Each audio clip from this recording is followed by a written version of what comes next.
5.1 Identifying Client Goals.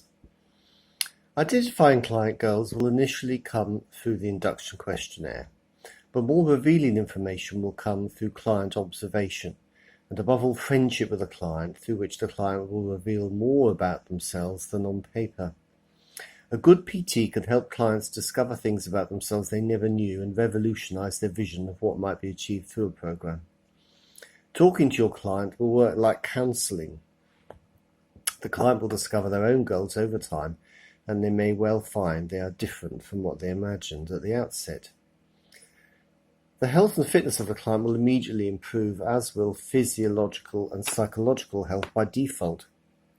But it will be up to the trainer to nurse these along, so to speak, with warm friendship and constant encouragement. The basic time frames above will be tweaked in a highly individualized fashion to the client, working to the strengths of the client while addressing their key weaknesses. Do not take a template approach.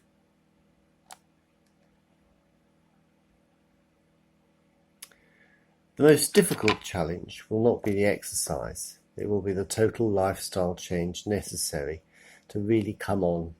This is the ultimate challenge for a PT, but hopefully the establishment of habit and feeling psychological and physiological benefits should create a virtuous circle. The short-term goal must be the establishment of the exercise habit and the client generally feeling better. The latter is an easy win the client must be encouraged to observe. The absolute secret then on is inspiration. After getting to know the client, you can establish some glorious goal for 18 months' time, running a half marathon, say. The medium-term goal is noticeable changes in fitness levels and muscularity and posture. If the habit is established and the client feels consistently inspired thanks to your efforts, then these should come about in due course. The whole process, though, can be kept fluid.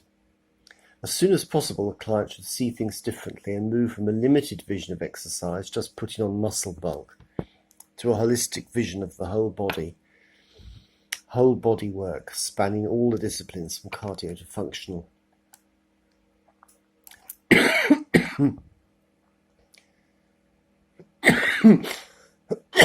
Excuse me.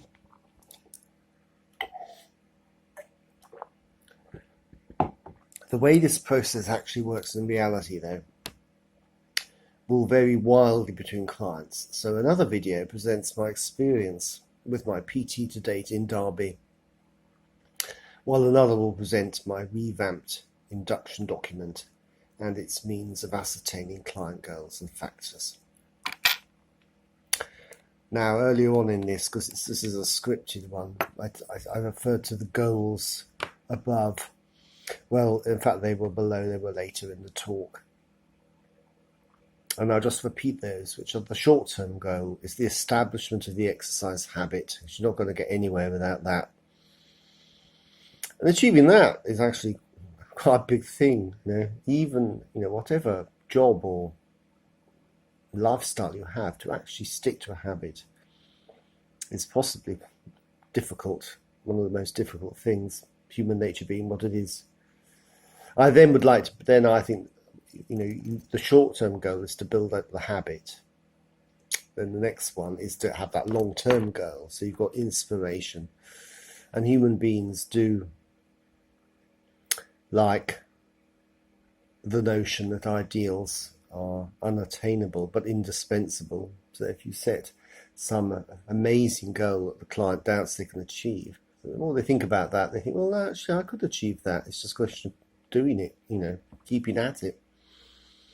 Ideals are indispensable but unattainable, but they are still indispensable. It's a religious thing, really.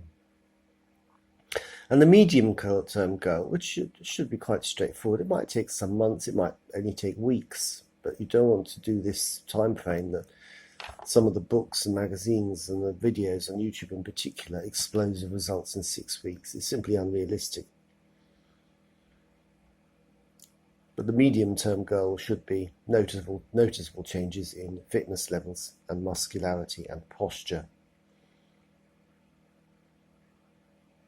So that concludes this video, and the workbook will indicate where the next ones are.